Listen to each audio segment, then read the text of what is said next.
mon vieux Ibara toujours très bien vêtu, en Huawei toujours. Hein. Ça c'est la sotonie, hein.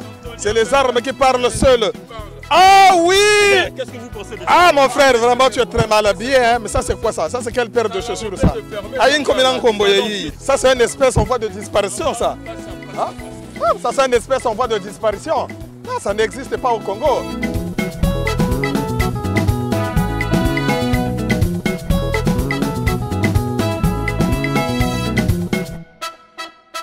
Amourouane et Séverin sont des sapologues, des membres de la Société des ambianceurs et des personnes élégantes. Un mouvement qui a été rendu célèbre à travers le monde avec des stars comme Papa Wemba, de l'autre côté du fleuve Congo.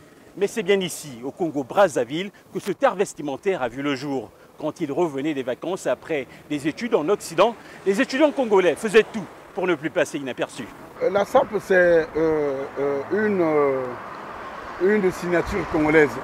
C'est Made in Congo-Brazzaville. Ça a commencé avec le résistant André Guénard Amatswa, qui vous savez, dans les années, la fin de la décennie des années 30, 1930, il était parti au niveau de l'Hexagone et c'était le premier à pouvoir acheminer des produits manufacturés vers le pays natal. Tout le monde a eu à s'inféoder par rapport à ce mouvement qui était devenu même panafricain.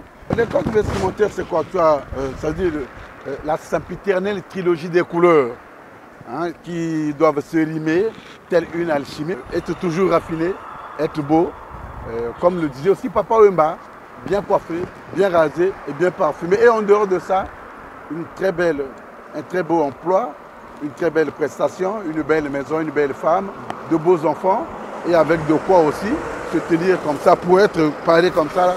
On ne parle pas, vous-même vous regardez.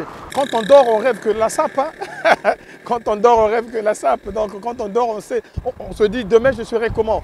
Demain j'ai une soirée, je dois être comme ça, je dois être comme ça. Donc les vêtements, on les rêve. Donc c'est en songe qu'on voit les couleurs qu'on doit mettre demain.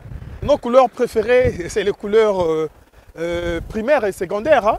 Donc nous avons deux sortes de couleurs. Nous avons les couleurs primaires et secondaires. Donc c'est le bleu, le blanc et le noir. Ouais, ce sont des couleurs primaires. Quand tu es en costume bleu de nuit, en costume gris, en costume noir, ça rime bien quand on est bien vêtu. Ça donne le sens et l'élégance d'être toujours bien vêtu. C'est mignon à voir, quoi. Lazare, Amour, Séverin, l'une des questions qui revient très souvent quand on parle de la sapologie, c'est la question financière. D'aucuns pensent que les sapologues privilégient beaucoup plus leur apparence, leur habillement, au détriment de leur condition sociale, de la condition sociale de leurs proches. Quelle est la condition, votre condition à vous? En ce qui me concerne, je vous ai parlé de ma profession. Je suis journaliste de niveau 3, hors catégorie, hors classe. Donc en voyant en Afrique subsaharienne, hors classe, je suis à plus de 1200 € par mois. Il est mieux qu'un fonctionnaire. Nous, on attend un seul jour pour notre jour. Or, lui, Amour, il arrive de jour par jour, il peut avoir 200 000. Ouais. Il peut avoir 200 000 par jour. Ouais. C'est comme Séverin aussi. Il peut avoir 200 000 fois par jour. Séverin fait quoi dans la vie? Moi, je suis un commerçant. Voilà. Je suis un commerçant et puis en même temps chauffeur. La Société des ambianceurs et des personnes élégantes a vu ces derniers temps la venue en masse de femmes qui se fondent dans le mouvement avec autant de classe et de style.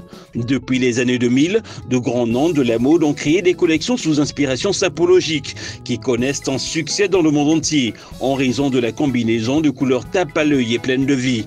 Près d'un siècle après la naissance de la sapologie, beaucoup parmi ses membres les plus éminents espèrent qu'un jour, ce art soit inscrit au patrimoine mondial de l'UNESCO.